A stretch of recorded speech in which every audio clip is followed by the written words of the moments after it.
اور کہنے لگا واہ بادشاہ واہ، تم ان تلواروں سے ایران کو فتح کرنے آئے ہو؟ یہ زنگ آلود تلوار، یہ کند دھار، تم ان تلواروں سے ایران کو فتح کرنے آئے ہو؟ تو ربعی بن عامر نے فرمایا کہ جی ہاں، تو نے تلوار کی دھار کو تو دیکھ لیا، تلوار چلانے والے بازو کی قوت کو نہیں دیکھا، تلوار چلانے والے بازو کی قوت کو نہیں دیکھا۔ تیرے پاس کوئی موٹی تہ والی ڈال ہو وہ لے کے آ جاؤ۔ اب دربان کے پاس موٹی تہ والی لوہے والی ڈھال موجود تھی، اس نے وہ ڈھال سامنے پکڑ لی اور ربعی بن عامر نے جو بسم اللہ پڑھ کے ایک وار کر دیا تو ڈھال کے 2 ٹکڑے کر دیے۔ جی ہاں، دربان بیچارہ دبک گیا، ڈر گیا اور اندر پیغام بھیجا کہ ظاہر میں انسان ہے، حقیقت میں کوئی اور مخلوق ہے۔ بہرحال بلانا تو تھا ہی۔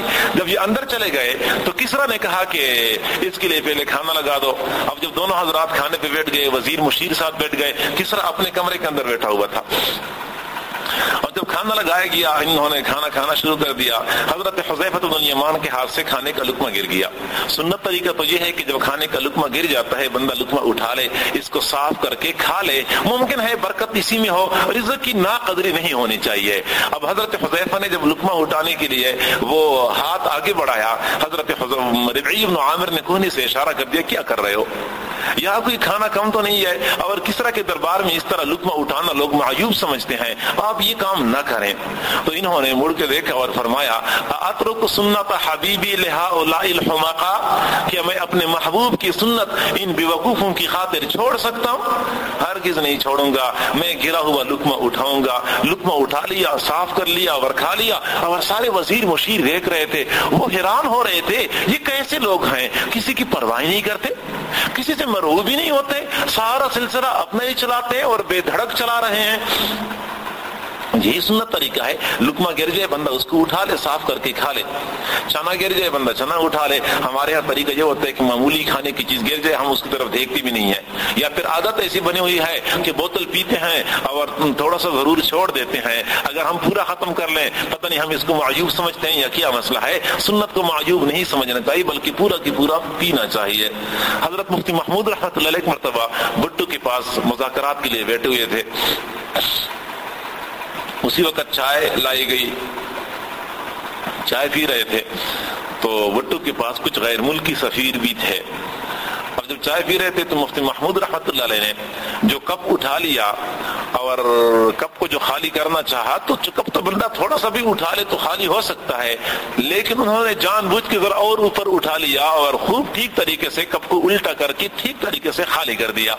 تو بھٹو دیکھ رہا تھا ایسے گھور گھور کے کہ آپ عجیب ہیں، یہاں پہ یہ کام کرتے ہیں، یہ سفیر کیا کہیں گے؟ یہ گویا کہ آنکھوں کی زبان تھی، اشاروں کی زبان تھی جو وہ سمجھا رہا تھا۔ تو مفتی محمود نے فرمایا کہ بھٹو صاحب آپ کے سفیر راضی ہوتے ہیں یا ناراض ہوتے ہیں، مجھے اس کی کوئی پرواہ نہیں ہے، مجھے تو اپنے محبوب کی سنت عزیز ہے کہ میں نے سارا مشروب خالی کرنا ہے۔ بہرحال حضرت حذیفہ نے جب لقمہ اٹھا لیا کھا لیا تو وزیر بڑے مرعوب ہو گئے، یہ تو مرعوب نہ ہو سکے، ان کو کم از کم مرعوب کر دیا کہ ہم کس سے دبنے والے نہیں ہیں، ہم ساری ترتیب اپنے ہی چلائیں گے۔ اور جب کسرا کے پاس ان کو پیش کر دیا گیا تو کسرا بڑے عالیشان کرسی کے اوپر بیٹھا ہوا اور ان دونوں کو کھڑا کر دیا کہ اب کسرا کے ساتھ مذاکرات کرو۔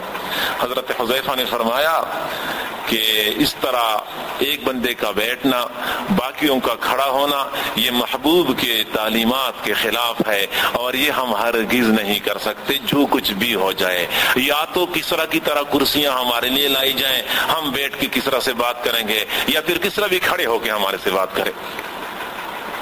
اب جب کسرا کے سامنے وزیر مشیروں کی موجودگی میں اتنی جرأت سے ایسی بے باکی سے انہوں نے بات کر لی تو کسرا کو بڑا غصہ آیا۔ پہلے تو ان کو خبریں پہنچتی رہیں لیکن وہ صبر کرتا رہا، جب اس کے سامنے ایسی جرأت کا مظاہرہ ہو گیا تو اس کو بڑا غصہ آیا اور اس نے کہہ دیا، حکم دیا کہ ان کے سروں کے اوپر مٹی کے ٹوکرے رکھ دیے جائیں اور ان کو اس کیفیت میں دربار سے باہر نکال دیا جائے۔